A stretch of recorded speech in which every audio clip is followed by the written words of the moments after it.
Hello and welcome to this week's Book of the Week. I have Haunted Ink here by Alex Vede, a Spaniard-based artist. I had actually never heard of this dude. I was scrolling through Instagram one day and you get those Instagram ads for like, oh, check this out, maybe you'd like it. At first I thought it was Crom from Bird King. Then I thought Stephen Green, Lobster Johnson. I had thought of, obviously Mike Mignola. But what I surprisingly got was somebody all their own. Alex is a phenomenal artist that I think, especially for someone like myself who's a huge Hellboy fan, you see a huge influence of just broad shape artwork, bringing reality and spooky, ethereal things to life in these environments that feel real.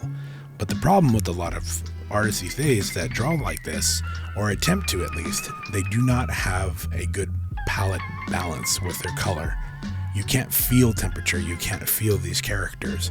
And what I love about Alex's work is every single sketch you get feels real. You get the same idea of where and what these things are living in. The simplicity of the characters, the shapes, it's gorgeous. And when I went to his website to go pick up his sketchbooks, they were super affordable. He packaged them very much mom and pop style, just, some prints, some postcards.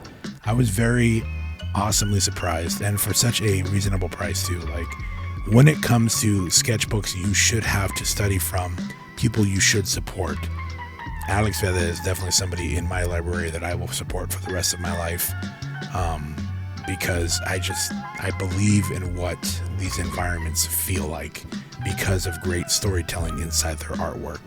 If you want to see his brand new graphic novel that he wrote and did the art for, check out Yucatan 1512 coming to a comic book shop near you.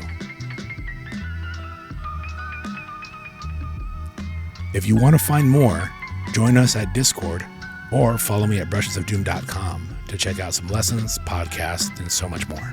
See you there.